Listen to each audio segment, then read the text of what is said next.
Hello, Fearless Gamers, and welcome to another podcast here on Fearless Games. I'm Matt the Vet, and today with me I have... Matt the Clown. And James the Wildcard. Yeah, welcome back, everybody. Yeah. How you doing? Welcome. I'm tired because I've been shoveling snow all day. That's not good. Yeah, I shoveled and yesterday. I still haven't gotten plowed. Oh, really? Yep, I have no plow whatsoever, so all we're doing... Huh? So your street is as it was when you, with absolutely no change?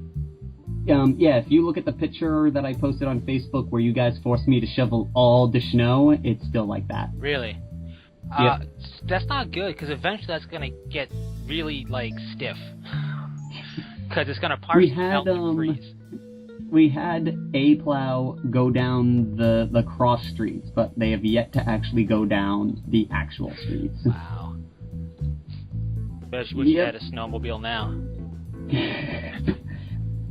Well, funny thing, speaking of that, is the when I was at work, the cell phone guy was on a talk with his new supervisor. Yeah.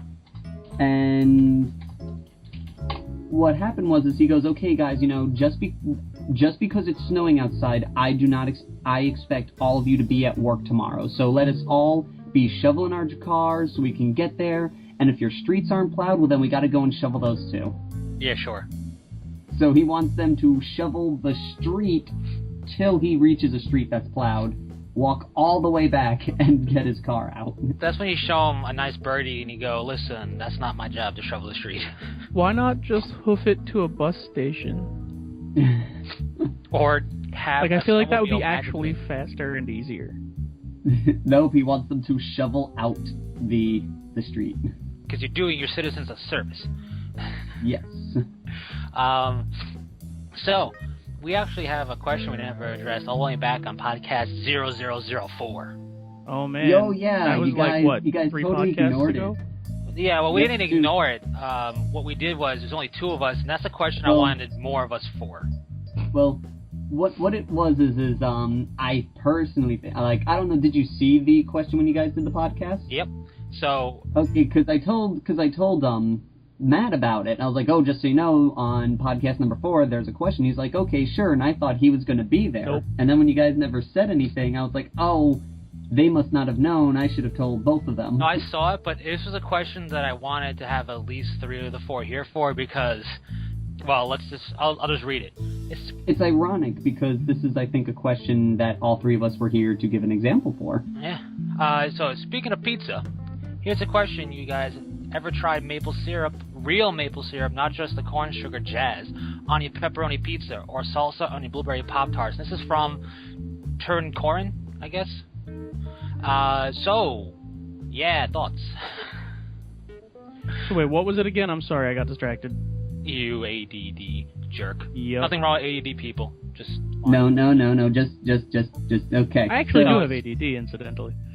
Yeah, exactly. Whoa. It's topical. But it basically, have you tried maple syrup, the real kind, not the store corn sugar processed stuff, on pepperoni On your pizza, pepperoni specifically pizza. pepperoni pizza, or salsa, I guess of any variety, on your blueberry Pop-Tarts? No, I have not. I will say that maple syrup on pepperoni pizza doesn't sound that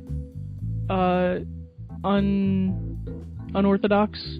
It doesn't, in that surprisingly. I've had pineapple on pepperoni pizza, and when it was first brought up to me, I was like, I don't know about this. But then I tried it, and I was like, this is pretty good. So it's sort of that same kind of... I mean, it's not... Okay, yeah, pineapple doesn't taste like maple syrup, but it's that same sort of approach. So I feel like that could actually be halfway decent. Just don't overdo it on the maple syrup. As far as the salsa on blueberry Pop-Tarts... Never. That's going to be one I'm going to say is probably awful. I would maybe... See, the whole thing with the real maple syrup on pepperoni pizza, they're both real foods. A Pop-Tart isn't quite really blueberry in there. It's some type of gelatin put into some type of crust.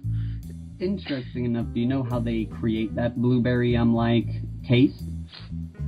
Is that what the, something involves some type of stuff you don't want to eat by itself? Well, what it is Raspberry- go ahead. like, I know, like, with, the Jelly Belly, company, the way so I would assume the practice is kind of similar on all the other, groups that do artificial flavoring, is a machine calibrates what chemicals or, and items would be required to create the smell of the item they're trying to make, and that's how they create the, flavoring. So basically a machine decides what it would need to make the blueberry smell, Right. and that creates the blueberry taste. A lot of pure artificial jazz, to use that term now, does something similar to that. It's just that if you have like real salsa on top of processed food, it doesn't sound that good compared to real maple syrup on real pepperoni pizza. Incidentally, sorry to jump in. Yes, sir, What you were talking about, James, the thing you don't want to eat, raspberry flavored things are made with something called castoreum. Castoreum being the oil that comes from a beaver's anal glands. Right. So Have fun with that, fearless gamer. interesting fact. Remember that when you're eating your raspberry foods. Exactly. Have fun with that. But for me, I've never tried honey on Maple pepperoni syrup. pizza or maple syrup. Sorry, so I can't really say, but the weirdest thing I've ever seen anybody eat on their pizza is my brother. He used to put blue cheese all over his pizzas. that's not if there's no like spicy chicken, then that's a little weird. No, it's just he would just take pizza. He'd open up the jar of blueberry blue cheese and just pour it all over it. Blueberry blue cheese, gross. No, I get it. But I've never tried it either. Blue cheese is the worst thing on this planet, okay? Like, I'm trying to Straight censor up. myself, but I feel Straight very up, yes. strongly about blue cheese. I tried a wedge of blue cheese because my uncle gave it to me, and I Why couldn't would get you the do taste. that? Because I never tried it before, and I couldn't get the taste out of my mouth for a week. I ate it because I didn't want to spit it up, but I was like, oh, I hate this. It's terrible. I've never tried the maple syrup on my pepperoni pizza. Never crossed my mind. And as a side note, I haven't had real maple syrup in a while because I don't really eat stuff that requires maple syrup that often. And when I do, it's just whatever's in the house, so whatever. Salsa and blueberry Pop-Tarts I haven't tried either. So, Turing Corin, have you tried this? Is that why you asked us, or it just crossed your mind? Yeah, you're trying Let to us get know. us to try awful things, aren't you? You just want us to try awful things on video, you awful human being. Speaking of that, Fearless Gamers, if we get enough comments to try this on our pizza and on our Pop-Tarts, we will. Don't tell them that. We Why will. would you tell them that? Because we're gonna. Okay. I'm gonna amend his statement. He will. No, we will. If you say we want all the Fearless to try it, we will, because we're about the community. As long as we're A, not allergic to it, and B, it's not something lethal. And specifically in this context of what this is, which is maple syrup on your pepperoni pizza or salsa on your blueberry Pop-Tarts. You just made everybody sad because they were going to try and get us to try bleach. Oh yes, because that's perfect. Bleach flavored Pop-Tart. Yeehaw. Yup. Just dip your Pop-Tart. Oh, that's just. Dude, not only will it taste great, but your teeth will get pearly white. Now here's my question: would the bleach on the Pop-Tart take away the coloring? Ooh. Okay. Here's the thing: is like those like those bleach magic eraser things. Don't tell me you tried this. No, like I've seen those things remove stains you would never imagine being able to be removable. So I would not put it by bleach to take that away. The only thing I've never seen bleach whiten is spandex. Okay. I can see that. At the same time, would this qualify as a stain or just as a natural color of the product?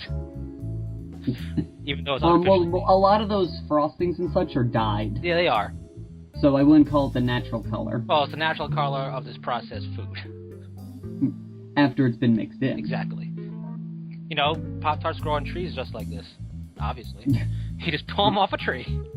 Wait. What? I thought they were like roots, like carrots. Nope. See, that's just for the chocolate fudge. That's the government trying to hide the real truth. I don't know why that was so funny to me, but I almost sprayed ginger ale all over the universe. Wow, that's a lot of ginger ale you were drinking. Yeah, well, go hard or go home. It's true. With that being said, what are your guys' favorite Pop-Tart flavor? Oh, okay. Me? S'mores. Yep. I like s'mores. They're good. Yup. See, S'mores. I was a big s'mores fan, but then I had the chocolate fudge one, and I was like, I don't know. I think I have to go with chocolate fudge on this one.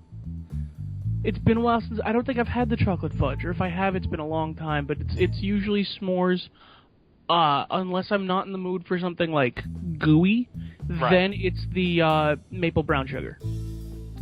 See, I'm not the biggest fan of just maple brown sugar flavoring on stuff, but it's good when it's in addition to other stuff for me, just me personally. Which is weird, because I started off being a strawberry hardcore guy for Pop-Tarts. And then I realized, wait a minute, things taste better than this. So, there you go with that. So, yeah, what are some of you guys and gals' favorite Pop-Tart flavor? Leave comments talking about Pop-Tarts. That's how interesting we are today. Exactly. But I do have a question for you guys. Ask it. And for the community at large, but we'll start with us, I guess. And, this is really pertains to video games or movies / TV shows. And, when you're done with it, you step back and you look at the story that's being told. The question is, what do you enjoy more? Something that at its core has a very good story that maybe was just told in a mediocre way, or something whose story isn't necessarily groundbreaking or shattering, but told in a very good way? You lost me again, I'm sorry. So if you're like a game, movie, TV show, everything's telling a story. Yeah. Do you prefer one of the above or all the above to have a very good story, even if it wasn't necessarily delivered or told in a particularly stellar manner? Or do you not care about that as long as the story is decent enough and not just terrible, but it's told in a very stellar manner? Oh, man, you are hitting on so many strings for me right now. Honestly, if I had to choose, I would rather a story that isn't necessarily the best or has been told before or whatever, that's been told really well.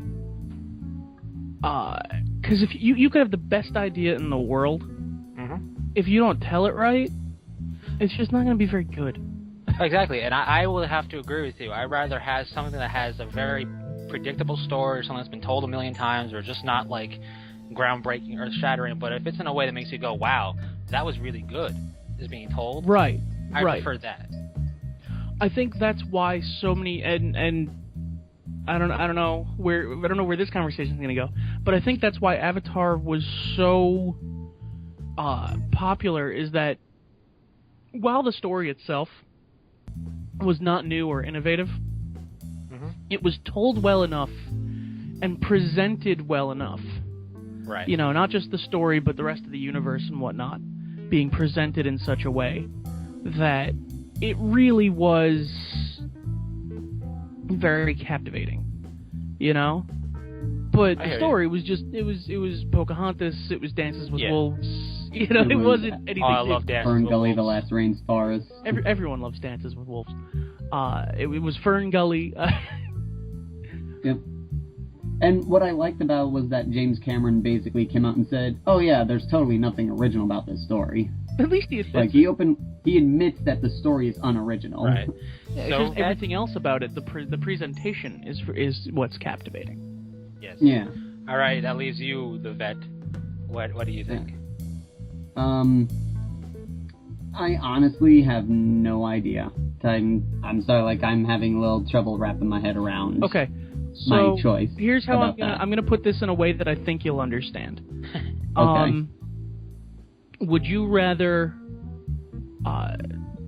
someone like me or Phil or Frank Hablawi run a D&D game that's, well, kind of, I don't know, it's not anything particularly original, but one of those three DMs is going to run it really, really well? Or would you rather Ron give another shot to his magnum opus storyline that, when you look at it on paper, is actually pretty good, but is presented really badly. I would rather go with, let's see, in that sense, I would rather go with an unoriginal story with a phenomenal and possibly different form of presentation to it, rather than something original that's poorly presented. Cool. So we basically have the same feelings on this. And what brought this up to me was actually the Darksiders universe. Because, let's face it, I love the Darksiders universe. That story is every story, basically. It's God of War. It's God of War meets... It's Legend of Zelda. It meets like, Zelda. They've outright said we ripped off Zelda when making this game. Well, the thing is, they didn't rip it off because it's not just it took flavors and elements and made it its own. That's the way they played. But the story of it is a story that, a story of redemption, a story of being framed and trying to... It's the hero cycle. Exactly. Yep. But it was done, I think, in a rejuvenating way because it wasn't a human being. It was one of the writers. Humanity was dead, and they're basically going through this whole thing, and nobody's really good or helping each other for the common good here. But it's just, I felt that way they told the story was a refreshing way, and I enjoyed it because of that fact. The twist at the end, Yes. who the bad guy was, I don't know why I didn't see it coming, because I usually see things like that coming, and it wasn't necessarily anything particularly good. But when it happened, I was like, oh my... Like, I almost threw my controller across the room in excitement. In the beginning... Oh, wait, in the first game? Yeah, the first game. I think I'm just up to that part. It's literally the last boss battle. Oh, I haven't done that one yet. I just activated the gates to get to the demon in the beginning of the first game. Oh, him, Straga. Yes, that's where I'm up to. I'm up to walking into the gateway to fight Straga. Cool. But yeah, it's the just... giant one, yeah. Yeah, the one that's kind of dumb, but... Yeah, original. I mean, and this is another case of the story being presented not just through the script and the plot and whatnot, but being presented by the world itself. Exactly. You look at that setting, you look at that art, and it's Joe Mad is out of his mind. So like you look at War, and it's like, how is that arm not popping out of the socket? But oh my god, this is so awesome. You look at Samael, which is probably one of my favorite demon designs a cool design ever. He's such a cool design for a demon. Oh, dude, he's so great. He's probably my favorite character, and he's only in like 3 scenes total in the entire series so far.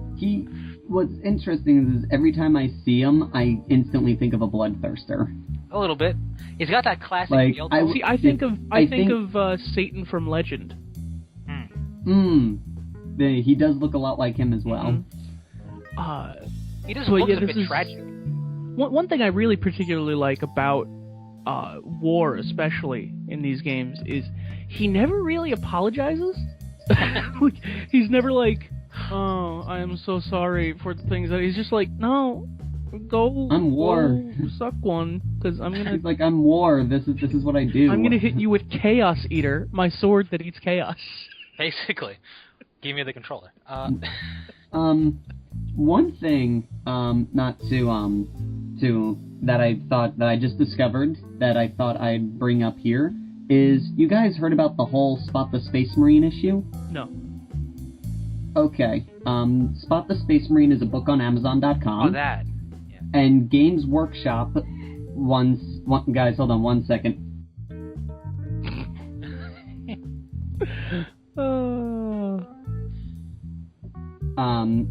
So one thing is so they have this book online, and Games Workshop found out about it. So Games Workshop contacted Amazon and went, "You gotta take this book down. We're gonna basically go legal actions here because that's infringing on our trademark on the word Space Marine." And so, out of fear that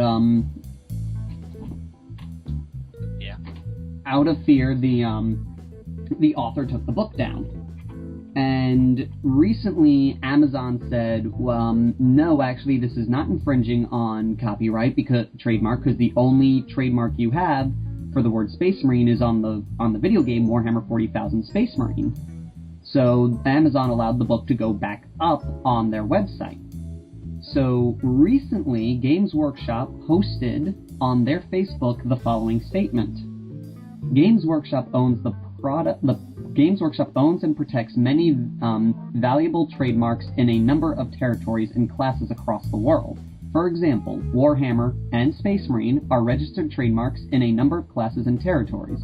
In some other territories and classes, they are unregistered trademarks protected by commercial use. Whenever we are informed of or otherwise discover a commercially available product whose title is or uses a Games Workshop trademark without our consent, we have no choice but to take reasonable action. We would be failing in our duty to our shareholders if we did not protect our property. To be clear, Games Workshop has never claimed to own words or phrases such as Warhammer or Space Marine as regards their general use in everyday life. For example, within a body of prose, by illustration, although Games Workshop clearly owns many registered trademarks for the Warhammer brand, we do not claim to own the word Warhammer in common use as a hand weapon. Trademarks as opposed to the use of a word in prose or everyday language are two very different things. Games Workshop is always vigilant in protecting the former, but never makes any claim to owning the latter. Basic stuff that there's kind of a common sense thing with that, but it's just, I can see where they're going with it when they did that. At the same time, it's such, looking at Spot the Space Marine, it's such a radically different concept than what they're going for.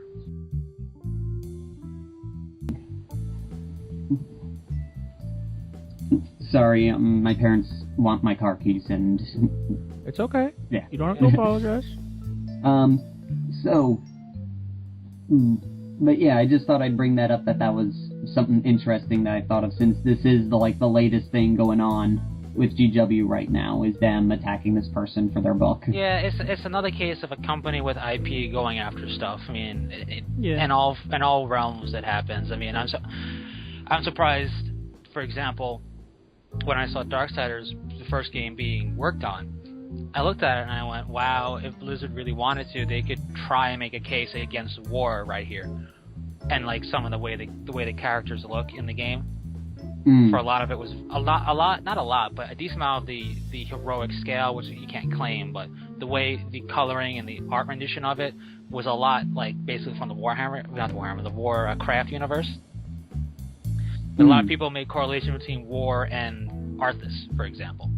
And there's things of that nature where people are wondering, wow, how far are they gonna take this type of thing?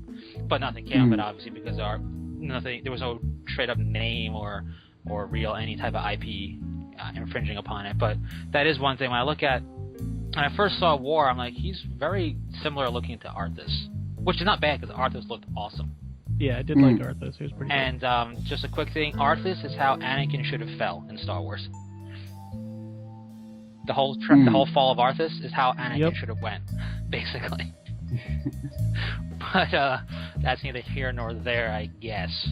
But to go back to what you were saying, Matt, about Samael, though, being your favorite, he really, they did him so well. He kind of does steal the show.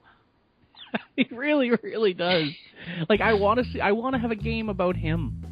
He was just I just want to run around as him. With his upside down wings and just which was a cool concept as well. I like that. Oh god, yeah. He's just so.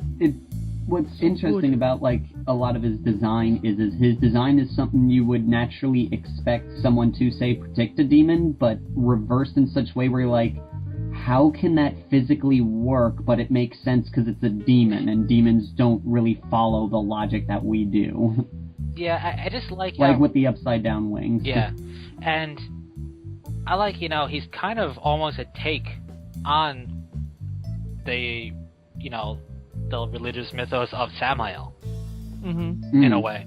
And he doesn't have a weapon, and Samael never fought with weaponry, so he's kind of got some of those things carried on with it. And he's that classic. He looks basically like he would have been a fallen angel. It's just he's got class. I don't know what it is. Just got straight That's up exactly class. what it is he seems classy, even when he's being a... Oh, and speaking of that, just some random thing going with like video games and such. Have you guys heard? I think it's what PlayStation is doing right now. Nope. They are going to go private. Sony, from what I hear. Okay. Oh. That reminded me real quick. Since when were they making another Alien game? The Colonial Marine? Yeah. I thought, didn't that happen like 3 years ago? No. There was an Alien vs. Predator game where one of the parts was you played as a Colonial Marine. Right, I know but that, there was but never... I could have sworn that this game that they released, I read about being released years ago. I don't know, it would just kind of hit me out of nowhere. No, there was an Alien game, but where you played as Colonial Marines, but I don't think it was called Colonial Marines. Right, I'm not saying it's the same name of game. It just looks like a game that I saw released Well, in the past. the major difference is this game is supposed to be the unofficial sequel to Aliens. So it's supposed to be you're a bunch of Marines that are called out. You finally pick up the signal from the distress signal or something from Ripley and all that, and you go to find out what happened. And apparently you go across the giant space station that was there. You go through the LV-426, I believe it was. I could be totally wrong on the classification of that. And it's supposed to be like a pseudo-continuation of the story where Aliens left off. Gotcha. Because when I first saw the commercial for it, I'm like, wow, this looks interesting. And then I see an alien pop out, and I'm like, what? When did this happen? And it still looks interesting. It's just the... Where's the game? It's just the Alien games, from my understanding, never done particularly well. This one so far, they seem to... This one has a lot of people hoping a little bit more, because apparently, like, the guy, like, when asked, these guys actually, like, if you, like, in half the interviews with them, they're all the writer had all of those encyclopedias Gotcha. that they wrote for the Aliens, so it seems like they really went and did a mass amount of research into making this game, appropriate, and they aren't going with the classic, gorilla alien, bull alien stuff. Like, they have variations of the aliens, but they're not like that extreme like they used to do in some of the older games. Gotcha. No, it's just, it looked like it would be, at least it looked well. I don't know how gameplay is and whatnot, but it just looked like it had potential. And because without even knowing that it was an Alien game until I saw an Alien, because I wasn't really paying attention, I was just looking at it. I was like, oh wow, looks pretty good. I don't know. What I'm waiting for is Half-Life 3. Who isn't waiting for Half-Life 3? Because Episode 3 is never happening. It's just going to be Half-Life 3. I'm interested in, speaking of Valve, I'm interested in the Half-Life and Portal game. Movie. That's what I meant. There was a trailer on YouTube. I think some, like, project thing happened. It was a live-action trailer for Portal. Mm-hmm. It was just done, like, as, I guess, a project. Yeah, it was like a short film, right? Like a short, 5-minute thing. Yeah. That was good. Yeah. Apparently, J.J. Abrams is signed up to be the director. Well, it's not a Half-Life Portal movie. It's either or. No, it's there. No, I poorly said that. Yeah, I just wanted to make sure we were being clear. They're working on a Half-Life game and a Portal game. Yeah, I wanted to make sure we were being clear, because I was like, wait a minute. I mean, it's pretty much confirmed that they're in the same universe at this point, but... Oh, yeah. Completely. From Portal 1, with having Black Mesa in, like, their rooms on the slide.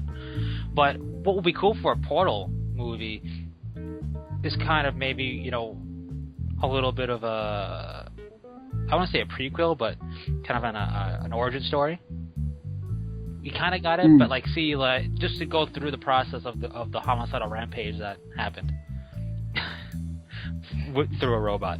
But, a Half-Life movie would be very cool, especially if it's gonna be straight up Half-Life 1. I don't know the specifics, because that could make a very cool type of horror movie.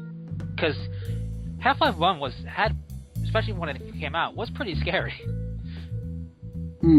you had stuff popping out of nowhere, and you kept dying because if you were like me, you were terrible at it in the beginning. That's true. Oh, hold on. Sorry, my phone's ringing. Hold on. And Yep. I cannot find the name of this game. It's now bothering me. Oh, okay. What game? There was... I don't know... There was a game. It was Aliens. I know... Oh! It was, AVP. Gotcha. It was the Alien vs. Predator game. That's where you had, at one point of it, you played a Colonial Marine in it. And that was the last game that just came out before this one. Didn't they, like, re-release one of the old Alien... Or was that AVP? I think they re-released it as AVP 2 Requiem. Wow, that was the movie. So there was an Alien vs. Predator Requiem, and that was for PlayStation Portable. Oh, okay, man. I don't know. And then there was, and that seems to be... Sorry about that. No problem. That's alright. Then a lot of the others were, like, mobile games. You know what was a great take on the whole idea of aliens in any game that did it very well? Natural Selection. Natural Selection was a Half-Life mod for original Half-Life. And then Natural Selection 2, I don't know if it's still beta or you can play it now, is using the Source engine. It was a very good FPS-style game. You either are an aliens team or a human team.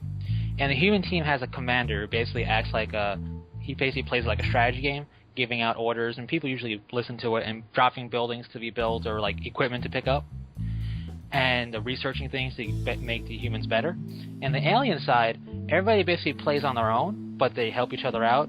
But you used to like be able to build certain structures and evolve from your basic alien dude to basically something huge like an Ultralisk, if I forget the name of it, or something like a flyer, and you evolve together. But it was an interesting take on the hive mind mentality. I don't know if it was meant to be hive mind, because everybody had their own free will to do it, but everybody was responsible for making the alien team better.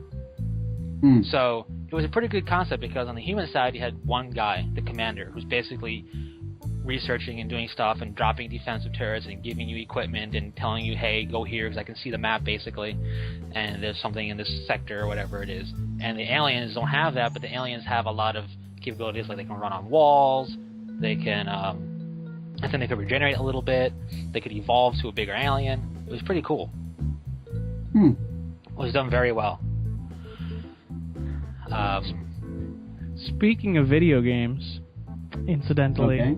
I don't know if you gentlemen noticed that I posted a link on my personal Facebook the other day. And this is going to make one of our viewers kind of unhappy, because he asked me to stop the hate for DMZ, but... You just won't listen. Well, Capcom recently announced that they are basically cutting their projected sales in half, from like 2 million to 1.2 million, meaning the game is doing terribly, at least more terribly than they expected, which makes me happy, but that's not even what I'm trying to get into, actually. There was a news article that basically talked about it as if it were the fans' fault, which kind of is. But he put it in such a way where he was like, he was considering titling his article DMC killed by fans out of spite. And the article I posted actually wasn't that specific article. It was a Forbes article talking about that article and about how, we did kill it out of spite because we were told, if you don't like it, don't buy it. So we didn't buy it. We voted with our wallets. But now they're trying to make us feel bad for voting with our wallets? Like as if they're entitled to sales regardless of whether or not we want the product, and we should just stop being babies and buy it even if we don't want it. And that's something I've noticed within the last, couple of years within especially gaming journalism, is the idea that like if gamers aren't happy with a product, they're just being entitled and babies, when it's like maybe the product's just bad. Let's also not forget that, to be honest, the gaming journalism field is very, in my opinion, corrupt at this point, because if you notice, a lot of these times, like, their gaming companies and such are starting to sponsor these journalist appreciation conventions where these journalists go and they give out awards, they give out prizes, and you conveniently look at half of the attendance list and it's people that only say good things about their video games. Yeah, I mean, the thing is, the gaming journalism has always relied on being in Honestly. good graces with the publishers. Because gaming journalism, a lot of their reviews rely on getting early copies. And you're not Right. going to get an early copy from Capcom or whoever if you're not on good terms with them. You know, if you keep giving their games bad reviews, they're not going to want to send you the advanced copies. So it's just one of the things that's intrinsic in the the industry, which is awful. But I'm Right. more concerned about how it's becoming more and more sensationalist, and more, hey, let's talk about this hot button topic, even if we're, you know, just Well- pulling things out of the back of our pants, because that'll generate hits and page views and What I as a also result, money.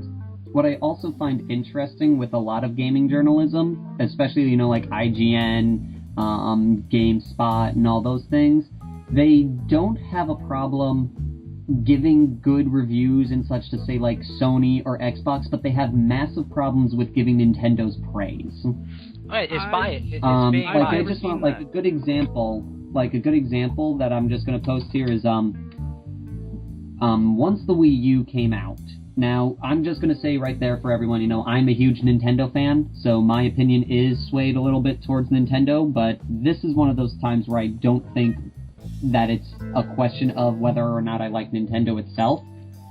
Is they were deciding, okay, we're gonna take all the games that were ported from PlayStation and Xbox onto the Wii U. And so they said, okay, we're going to rate them as either better, worse, or even in terms of gameplay, graphics, and features on the games. Okay? Uh-huh. So, you know, they gave Batman Arkham Asylum, Batman Arkham City a worse review because it does have some frame rate issues, which is understandable. They gave some of the sports games said they were worse because they were lacking certain features that the other games had. They said Darksiders 2 was better. They said Mass Effect 3 was worse because you couldn't play the other two games on the Wii version, which is understandable as well. But they go to Call of Duty, and they say Call of Duty Black Ops 2 is worse on the Wii U. But when you read the article, they're going, now, pound for pound, the game is on par with it. It's graphically the same, there's no missing features, there's no bugs or hiccups throughout the game, it's pretty much on even with the other systems. So reading this, I'm going, so wait, if it's graphically the same, feature-wise the same, why is this game worse on the system? And they said it was worse on the system because when they went onto the online feature, they did not like how many people were on the server at the time. I kind of understand where they're going with that because that type of game needs a big multiplayer. I'd need to see the way they phrased it, to be perfectly honest. Correction, they literally said there was nobody online to play with, so the game was worse. Well, that's because... Okay, the reason there's nobody online for Call of Duty on the Wii U is because that's not Nintendo's demographic. Right. And so now, that makes sense for there not to be as many people online, but at the same time, that does reduce the enjoyment that a lot of people get out of the Call of Duty games. Okay. A lot of the Call of Duty games are online play heavy. So here's the actual, it does essentially make it worse.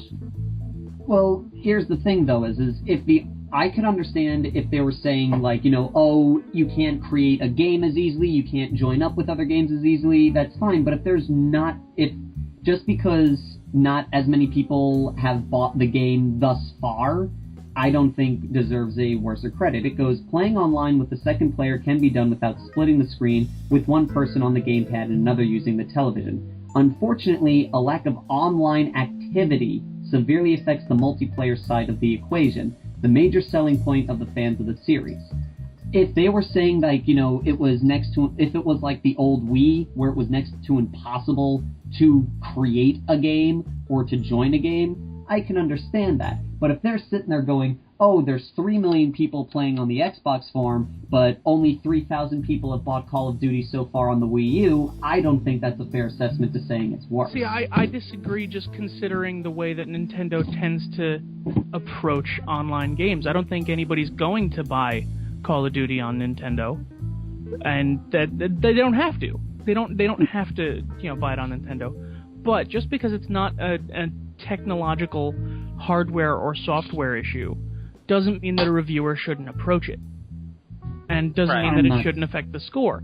I mean, it's like if you were to tell me, you know, that the gameplay isn't affected in an MMO by how many people are online, because the gameplay is absolutely affected by how many people are online, and that should factor into a review. You know, the Call of Duty gameplay has been affected.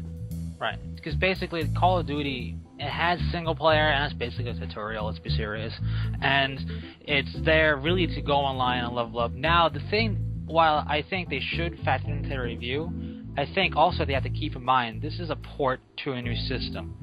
And a lot of people aren't single system anymore, so they have to keep it in mind. Why would you if you already own on the Xbox? B, are you looking at the game as you're expecting to be like a new release, or just as a port? Because as a port, if they're reviewing it as a port, it shouldn't affect the score.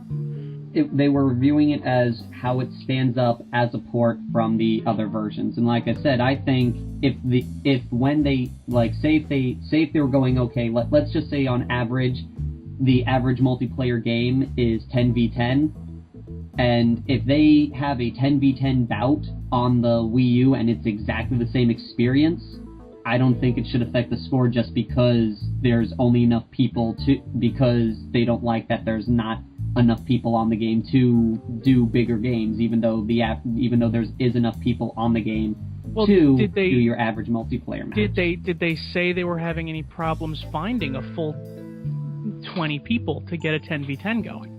Because if you can't get a 10v10 going, if that's the average, then that's affecting gameplay. You know, I mean, if they're just complaining, we couldn't find like 100 people, then sure, whatever, they're being babies about it. But if it's a matter of like, hey, we couldn't play the standard game, that's the thing is in the article they never state why the population on the game was what they never basically said. They never state in the article we couldn't find people to play a game, we couldn't get enough people to fill up a game match. They just stated that they were not happy with the number of people online at a given time. Because like on average, apparently there's about roughly right now, because I haven't gotten to the multiplayer version of it yet, but there's like an average of 3,000 people on the Wii U version, whereas there's like 2 million on the Xbox and the PlayStation Network. Right. I just think we don't really have a lot of much data given the reviewer's experience to determine whether or not they're actually being fair. Yeah, but also I just think on the whole, if it's a review mostly on how it stands up as a port, because when you look at something that stands up as a port, you're looking at controls, latency, whatever it is. Even on a multiplayer, you wouldn't necessarily look at the amount, but you're looking at how the game plays in it. What the features were. I disagree. I disagree. Ports shouldn't be held to a different standard. Ports should be held to the same I don't standard think so of gameplay. when you're looking at reviewing how well of a port it is in terms of going over to a different system. If you're reviewing it as a game, as just a game that this is a game, how is it a multiplayer? Sure. But if you're looking at how well it's ported over, it's like it would be dissimilar looking to a game that's ported over to PC, which happens. It gets onto Steam or somewhere else. There's a port to it. And if you're looking at it as just standing up as a game on its own 2 legs, yes. But if you're looking at, let's say, the multiplayer aspect of it, or some aspect of just porting it and how the controls are, how the game responds, it's less about the full-on community features and more about just how is it handling. And then you go beyond that and look, okay, now let's look at playability in terms of, can you have a consistent community? Like, I think it should be 2 separate reviews, just because a porting is less of an issue of a game and more of how the conversion goes. That's a port. Like Assassin's Creed. I get that, but I don't think it should be that vastly different. I don't think you should hold it to that different of a standard, but that's just my opinion. The only reason I say that is especially a port of a game that wasn't released multi-platform on release, but is ported later, given the result that people have multiple systems standard in the household, usually 2 different systems at the very least, one of which will probably already have it, you can't expect them to shell out the cash to go get it. I don't think it's a feature of the game itself. It's the fact that Call of Duty, I don't know how long that's been around. A while. Forever. So, I mean... I just don't know why they put it onto the Wii U to begin with. That's true. I mean... Like, the Nintendo Nintendo demographic is very much not the first-person shooter demographic at this point. I think they're they've constantly been saying, they want to broaden their gaming population, and a lot of the ports, I think, were essentially pledges to say that the games that the hardcore gamer wants will be put on the Wii. Yeah, but unless they can get a really good exclusive, no hardcore gamer is going to give a crap.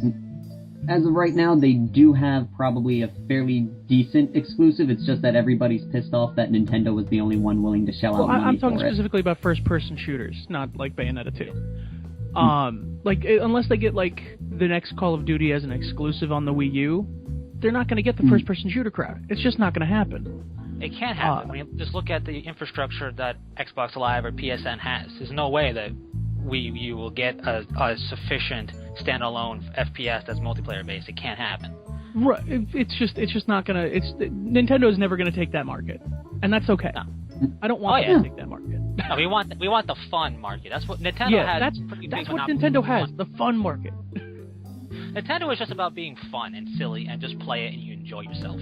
I wish they could have gotten their hands on the Devil May Cry franchise. But you know what I wish Nintendo could actually get at this point? The Megaman franchise. That would be awesome. Because they'll treat him right. Which is one thing is that there's a higher chance of that happening, and I think that the fact that they have Bayonetta 2 is a indicator of a possibility, since the only reason Bayonetta 2 was made was because Platinum Games was like, well, we want to make this game, and Sony and Xbox well, we didn't like the sales of the first one, we don't want this game, and then Nintendo's like, well, people want this game, you want to make a sequel, we'll pay for it if you'll make it. This is the test. And well, the difference is that Megaman, the Megaman franchise isn't owned by like an independent publisher. It's owned by Capcom. Yeah. And they're not gonna go, hey, someone make someone put a Mega Man game out because Capcom's mad at us. Capcom doesn't love us anymore, and they're not gonna sell Mega Man. They're just gonna not make more Mega Man. They know Mega Man will forgive me. This is just a particular the issue with it is they have basically just outright stated, you don't like what we're given, so we're not giving it out anymore. Or was it we don't want to spend the money to produce another game? Here's what happened with Mega Man that makes me certain that it's dead. They announced that they were going to start making Mega Man Legends 3, which is something that a lot of Mega Man fans have been waiting for Ever. The greater part of their adult lives. And one of the things they did was they were allowing the fans to vote for certain things, like which characters would be in the game, what Mega Man looks like. Really intrinsic things involving them in the development process. Then, when that was all said and done, they told us, okay, what we're going to do is we're going to release a demo for $1. You pay $1, you play the demo, you tell us what you think. If the demo sells well enough and is well enough received, we will go forward with making the rest of the game. Well, the demo release time frame came and went, and the demo wasn't released. A week later, it didn't come. A month later, it didn't come. And then finally, a month and a half to 2 months later, they just said, yeah, it's not happening. We've canceled the game. No explanation, no warning, just a great big middle finger in the sky telling us that they don't love us anymore. Okay, so it basically just was a Capcom going, we don't essentially going, they didn't they didn't like what the fans were saying, and thus they didn't. Well, no, there was nothing outside of voting for the designs and stuff. There was nothing for us to say because we never got the demo. That's what I'm saying. Could it be? Do you think it was possible they didn't like which designs everyone picked on and said, well, now it's a game we don't want to make? That'd be really petty if that's what Capcom would have won. But look at it this way: a lot of companies throughout their lives suddenly turn on their fans. EA Games had a long time when they went, we hate you guys. Acclaim still hates everybody. But that's okay. But I disagree that it's okay, but go on. No, but I mean it's okay because it didn't not like we want stuff from them anyway. I that's want why stuff it's okay from with me. Capcom. I want stuff things from Capcom that I like. Yeah, I'm talking about Acclaim. We don't care about Acclaim. They can handle I it thought you meant overall. Okay, No. Acclaim can. You can care less Acclaim about Acclaim. can go sit in the corner. Exactly. Yeah. But we want stuff from Capcom, and maybe give them time to go over the temper tantrum, and they'll see that. With going to the Bayonetta 2 thing, this will be an interesting kind of almost study, if you will. We have DMC, right, which people are saying stop being petty and buy it.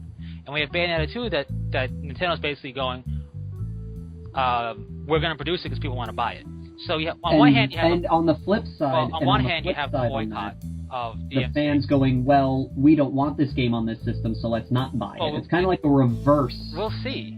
Scenario. We won't know until it happens. It's the same scenario, just for different reasons. But we'll see what happens, really, because you have DMC, which was boycotted for one reason. Bayonetta 2, which has got the greenlit now, but if fans get off their high horse, we'll see if they will or not when sales come out. From what I've heard, it'll be interesting to see. Yeah, from what I've heard, the boycott has lost steam once Platinum Games came out and went, look, people, all of you guys complaining, you should be thanking Nintendo, because without them, this game wouldn't be happening. Right, but it's basically a case of fans for one series not liking because, well, it was terrible, and the result will be, supposedly, I don't play the series. Well, and this series, we have to wait till it comes out to see how it plays. A lot of it is the argument right now is Bayonetta was on the Xbox and the PlayStation, and essentially it's I don't want to buy another system to get the game. They all feel that because they own Xbox and PlayStation, that there should be a third-party multi-platform release of it, and it shouldn't be an exclusive. You never know what Nintendo might do the smart thing and have them buy the rights to have it on their system. I'm sure. I don't blame them for being upset that they may have to buy another console to play the game. I mean, I'd be a little chapped too. I'd have to figure out whether or not I really wanted to play it, because that's a big expense. But at the same time, like, if Sony and Microsoft aren't going to buy it to put out on Xbox and PS3, then they're not going to do it. Like, to be personally honest, like, my opinion on it is, it's okay to, like you said, it's okay to be upset that the game is only out on a system, but if you're going to sit there and go, I'm going to boycott it, if you were already planning on not getting a Wii U, then your boycott, in a sense, is pointless, really, in my opinion. The best thing these people can do is, rather than cry and moan to Nintendo about it, cry and moan to Sony and Microsoft. Go, send them a letter and be like, hey, what are you doing? We want to play this game, but we don't want to give your competitors money. We want to give you money. Right. If you talk to them in a financial way, they'll get it. They'll probably go, oh, we're missing out on dollars. But which may happen because Ubisoft made a Rayman Legends game no longer an exclusive to Nintendo. Yes. Well, I don't know, really, if a Bayonetta 2 game will make them go, we're missing out on so much cash flow, in all honesty. It all depends on how many people get in touch with them. Right. It also depends, I think, on how much the game sells. That's true. Because that was the original. It might go that was the original reason why. Yeah, that was the original reason why the game was the sequel is an exclusive, is because Xbox and PlayStation, even though the game was extremely popular, its sales were garbage. Yes. At the same time, it's less. I mean, like you said, if you don't want a Wii U, they're not going to play the game. It doesn't matter, and it's not like Nintendo went. It's not like Nintendo went. Here's more money. Don't put it on these two systems. The two other systems. Yeah. Right. You don't want this rabble. Nintendo basically just went, well, if you want the game, well, if people want this game, here's money, make the game. They were basically doing the one thing they could do to try and help out the people that wanted the sequel. Yeah, but this is the thing with the gaming community. You're never gonna make everybody happy. Also, That's any community. Yeah. At the same time, people are gonna be buying a new system anyway because it's not that far off for getting the next gen systems for Xbox and PlayStation. So there's rumor that in 10 days the PlayStation 4 will be announced. So it's not like they're not going to go buy a system. Now, granted, you're not going to buy a whole system for just the Bayonetta series, but right. Yeah. They're going to be buying a system anyway. Yep. So. And we'll see. Like you said, PlayStation and Xbox may go, oh, maybe we should get this and make a negotiation to get ports of it. I mean, I would think Nintendo would be silly not to do that. I think let them have it for a bit, and then go, hey, give us X amount of money, and we can get it. We'll have them make it ported to your platforms, and then Nintendo gets more money because now 2 other companies are paying them, and everybody wins. And what's really interesting is just like they just released. There's a picture that was shown at the end of one of the at the last game trailer that they did. And the way it looks, it's like it was this creature. Have you guys seen the post on my Facebook about it? No. Here, let me get the link right here. It's this creature that comes out and swipes at the screen. Uh-huh. And you're like, and it goes off and you're like, whoa, this thing is really ridiculous looking. And everyone's like, oh, it's a CGI from the game. And then the game developers go, actually, that's not a CGI, that's an in-game graphic. Oh, yeah. Which is cool. I mean... Which is neat, because when I saw it, I was like, wait a minute, this, like, his teeth in this picture, at least in my opinion, almost looked like it was a snapshot of a practical effect dummy. Just by his teeth themselves, what you can see of them. I just put a link in the description if you want to see what it looks like. It looks pretty cool. You know what I want Nintendo to do, though? It's too dark to really see. You know, I want Nintendo to bring back Buck Bumble. Yes. Yes, Buck Bumble. If anybody listening knows what Buck Bumble is, put it in the comments. Let me know if you enjoy Buck Bumble. For the very least, the theme song. But, you know, in that same vein, I wish someone would have the heart and the wallet to revive Banjo-Kazooie and give them the third game they always deserved. Yes.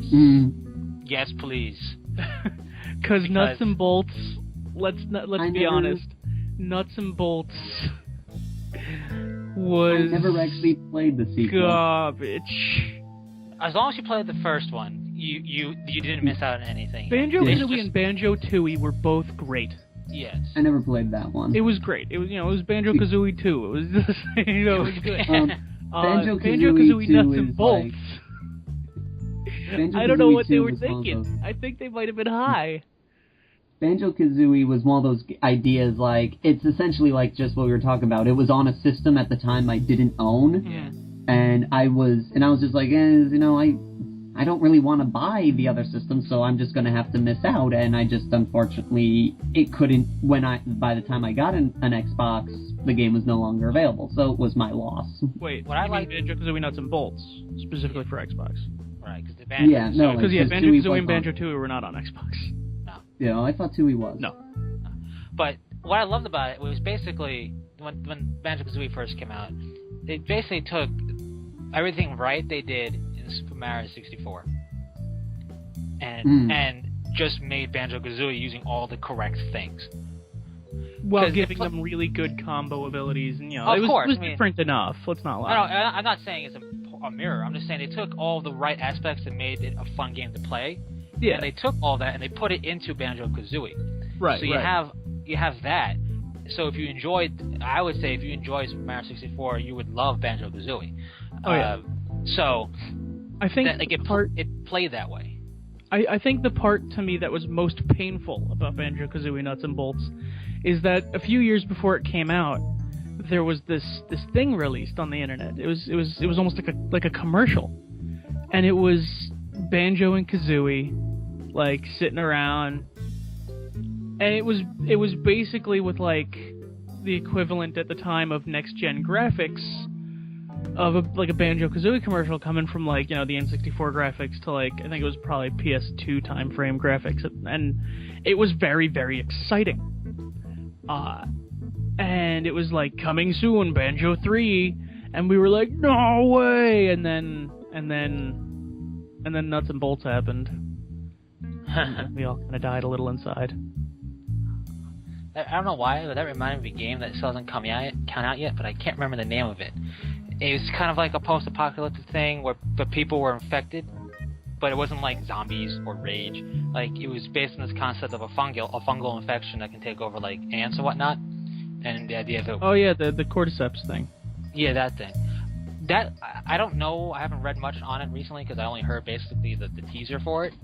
That does look like it has potential to be awesome. Was it The Last of Us? Was that it? Oh, yeah, Last of Us is the one with it's a mutation thing that they just announced, Whatever happened, which everyone thought. That was supposed to come out last year. I think it was it's supposed now to come moved out to this year. It's What? coming out No, May 7th. it was announced at E3 last year. Yeah, but it was supposed to come that out was last PlayStation's August, and it big got pushed thing. back like 3 times. Yeah, it's basically now it says on the website it's coming out Yeah, May 7th. 27th. I'm Yep, really and excited for it. A lot of people have been calling it the third-person zombie U done right. Like, it looks like it's going to be really cool. I'm It kind does. of excited for it. And anything that involves that specific fungus kind of gets me excited. Because that's what I thought. Remember that movie, The Happening? Yes. I thought that's what that movie was going to be about. Like a parasitic fungus that makes people go crazy. It wasn't, for those fearless gamers who haven't seen the movie. It turned out to be about trees being mad at us. However... I hate that movie. It could have been so good. Because just the idea of like a mind control fungus that can affect people, like it just makes my skin crawl. I love it. I like it because it's grounded in actual science. All you need to do things is that jump. exist. All it needs to do is just a mutation needs to happen where it can affect us, and we'll be screwed. But Right. So anything that involves that makes me like excited, and it just looks like it'll probably be pretty good. And Naughty Dog is a really good developer. Like they did the oh god. other things. No, hold on, give me a second. I'm looking at They it. did the God, I Uncharted can't series. remember. Come on, internet, go The faster. Uncharted series. Thank you, Uncharted. Yep.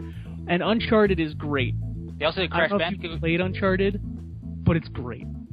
Yep, they did Crash Bandicoot, and they also did the Jak and Daxter series. There you go. Uncharted Oh, man. essentially is Oh, like man. what? They you say? used to be called Jam, and their first thing was called Math Jam for Apple II. Amazing. These people know what they're doing. Incidentally, if you've never played Uncharted, go play it, because it's like playing an Indiana Jones video game if Indiana Jones were played by Nathan Fillion. Yeah. That's the funny thing is, like, I've never played the game, so I don't know how much like Nathan Fillion he acts, but Nathan Fillion that he acts, but like just from what I've seen, like I never catch the Nathan Fillion reference with Uncharted. It's just the overall, like, you know how Nathan Fillion is kind of like, yeah, he's a little bit wisecracking, he's a little bit sarcastic, like Mal Reynolds, essentially. Yeah. It's just that's the kind of attitude the guy has. Okay, because for the longest time, like, are people thinking he should play him just because they have the same first name? No. No, it's like, but it's just like, because everyone's like, because like I see a lot of posts for a while like, oh, Nathan Fillion should play Nathan Drake, and I'm like, is it because they have the same name? What's the deal? Because Make it Nathan easy for Fillion acting. plays a sarcastic wisecracker very well. Okay. And they don't look too different either. Right.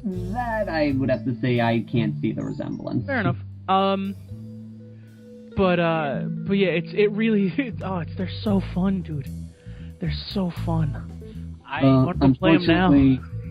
Unfortunately, I don't own a PS3, and there's only one way PlayStation will get me to buy a PS3, and I don't think it's happening. What is it?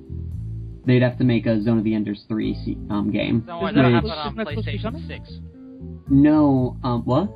Don't worry, when PlayStation 6 comes out 40 years Well, the whole deal was way back before Metal Gear Solid Rising was announced, Hiro Kojima, or I'm probably saying his Hideo. first name wrong, but Hideo Kojima said, I've always thought about making a third Zone of the Enders game, but I don't know if there's a demand for it. So, of course, every single form, every Konami form that was out there, everyone was screaming, give us Zone of the Enders 3, give us Zone of the Enders 3. Like, 2 months later, he made a comment that he can't go through an interview now without getting asked about Zone of the Enders 3. And then he said, okay, I'll do a Zone of the Enders 3 game once I'm done with the Metal Gear project that we got going. And then he released Metal Gear Rising, so everyone's like, oh, okay, so once Rising's done, we'll get Zone of the Enders 3. That's awesome. And then later on he said, oh, maybe we'll do a 3DS version, and he put up a picture of, a giant sign that says ZOE 3DS, and everyone's going crazy. And then he just stopped talking about it. He did the HD, every time they brought it up, he just mentioned the HD collection, which is hilarious if you watch the video, because the translator sounds like he's getting really excited about what he's announcing and then realizes what he's saying. Because he's like, because the interviewer's like, will we ever see this Jehudi guy again? He's like, let me do something. And the announcer goes, okay, are you ready? And here it is. Like, he gets really happy and then realizes what it is he's announcing and gets very sad. Well, didn't they have an event in May? Well, no, I'm not sure. I haven't heard it. Like, everyone keeps saying, oh, yeah, it's coming out in, like, May and such, but I've not seen a single announcement on their website. I've not found a single video indicating any of this as being true. Right. And then he just released Phantom Pain, Moby Dick Studios released Phantom Pain, which is pretty obvious. It's Kojima hiding the fact that it's Metal Gear Solid 5. And they've just basically kind of just dropped it. And later on, they did a whole video where, like, a Konami backup video, teasering everything. And in it, they had one of the characters mention Zone of the Enders 3, and then they don't talk about it throughout the whole video. So you're like, stop just pussyfooting around it and tell us, are you making it or not? Well, I thought they had a thing back in May when they were talking about the HD collection again, where he flat out said they're working on the next installment. Everyone keeps saying that, but I have not found any information on that. I think it was just kind of like, yeah, we're working on it. It's in like a prototype. It's like really early on, and that's it. And I don't think he has stated that the game has according to its wiki, he has stated that it is has been stated in development. The game is rumored to feature an alternate reality or past timeline involving the origins of Metatron, which is known with regards to the storyline of the last game, which featured the Enders Project Jehudi and the Enders Project Anubis. So yeah, that's the latest. But yeah, Metal Gear Solid 4 was an interesting short movie. Apparently they're saying that Metal Gear Solid Rising is not going to do the same thing. But we won't know, like... Have you heard about the whole Phantom Pain thing? No, I mean, I don't pay attention. There's a video game trailer for this game called Phantom Pain by Moby Dick Studios. And the main character in it kind of looks like Snake. He pretty much, when you see it, it's Snake. And if you did with a little bit of research, it's discovered that Moby Dick Studios doesn't exist. And at the last video game convention, there was a bunch of people wearing Moby Dick Studio shirts hanging out at the Kojima booth. And so everyone started going, wait a minute, this guy looks like this, one person looks like Vulcan, one person looks like, could possibly be Psycho Mantis, and at the very end, when they show Phantom Pain, there's these little white slashes above the sign. And if you take the standard Metal Gear format and type out Metal Gear Solid 5, it lines up with the slashes. And so everyone's convinced that it's him making a fake game trailer to release that Metal Gear Solid 5 is coming out. And when questioned about it, they said, hey, how about this? What did you see the Phantom Pain trailer? He's like, oh yeah, I love the lighting and the graphic and the lighting effects on it. It looks really good. And they say, have you noticed that the main character looks like someone? He goes, no, what are you talking about? He's like, doesn't he kind of look like some mullet-wearing, one-eyed guy that we've seen before? And he goes, you're talking about Snake? And they're like, yeah. And he goes, oh, well, maybe he was an inspiration for the character's design. And so these basically, he doesn't want to say that the game's coming out, but he's saying that the game's coming out. So I guess we're back to pseudo-viral marketing again. Well, apparently he's very notorious for doing that. Making, like, fake game trailers for fake games and then going, spoiler, it's actually this game. That seems like a kind of a waste. I want to know what's going on with Contra, because he mentioned that 2 years ago and hasn't said anything about it since. Who cares about Contra, though? Super Contra was fun. You see, I think it's fun based on a little bit of a nostalgia factor for people like us. Right. You know, it's kind of like, I remember the days when we were really terrible at it.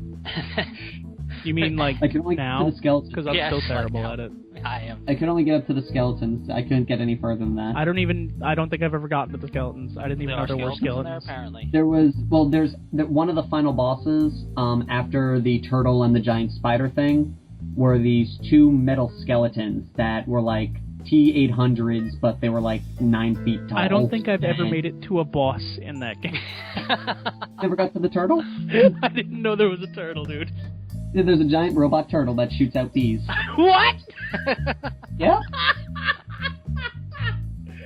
Next time. I never made it to a boss. You got to. Next time you've got to. Wait, you've got to. It shoots to the, bees? It's got like these like bee things that flies out of the top of its turtle shells from a cannon that it's got. That's just when you go home. Like the enemy shoots bees at you, you're done. Okay. Next time you're over at Elena's, so we'll pop in the Wii. I've got the game on my virtual console. Oh my god. That's kind of funny. That's Bees? actually really funny. Yep. It shoots out like these metal like bee things Dude, at I don't you. mess with bees, son. Like hell, it was bad enough when I was playing BioShock and they were like, "Hey, here's the thing that lets you shoot bees out of your hands." I was like, I might stop playing this. I don't mess around with no bees, even if I'm the one shooting them. Bees will turn on their master. Exactly. Well, have you not seen Ninja Scroll? Guilty. They're not dogs. I mean, have you not seen Ninja Scroll? That dude got killed by the bees living inside him. Right? Well, there are bees living inside you. That's not good. Well, the thing, he's a giant beehive, but then the Jubei knocks him into the water, and the bees all freak out, so they all sting him to death, trying to get out of him as the hive is filling with water. Right, your first problem is you are a living beehive. You should see a doctor. Right. Like, I'm okay with the hive from Spider-Man because he's just bees with like a sentience, like a hive as one. So he's not like a person with bees inside him. He is just the bees. It's creepy, but I'm okay with that as opposed to having bees living inside me. That sounds gross. Well, apparently it's like some part of this like mutation of thing. That was his mutation, was as he turned into a giant beehive. That's what you say. Can I return this? Get a refund? Yeah, especially since his boss had one person had the ability to spread gunpowder wherever she wanted. Another person had the ability to conduct electricity through wire strings. Okay. And another person was just a super awesome blind swordsman with ridiculous hearing. And the main character, one dude was a shadow dude who can blend into shadows and teleport through shadows. One guy was a stone skin man whose skin was as strong as stone. Gotcha. And one dude was immortal. So he really got the shaft. A stone skin man whose skin was as strong as stone. Yep. It's just your phrasing there. Wait, James, have you never seen Ninja Scroll? Then there was the snake lady. I've seen parts of it, but like just when you describe everything, Hive guy got the last straw. Yeah, he really got the short straw. He really should have been like, this isn't fair, guys. Guys, come on. It's sort of like Phil and I watched a movie on Netflix recently called Dororo, and I think it's based on some like old Japanese myth, because it's basically about this dude Hyakimaru, whose dad like sells his body to like demons. Okay. And like then he gets like rescued by some alchemist and ends up with like a body made out of like dead people. He's almost like Japanese Frankenstein, but he's like more awesome than that. And it's about him like going around killing the demons to get his limbs back. But when we first read the description, Phil and I were making jokes like, wait a minute, what about the demon that gets like the teeth? Like, is he sitting there looking at the dudes who got like the heart and the arms and stuff, going, guys, this isn't fair. But then you have like the one dude in the back going, screw you, Tim, I got the appendix.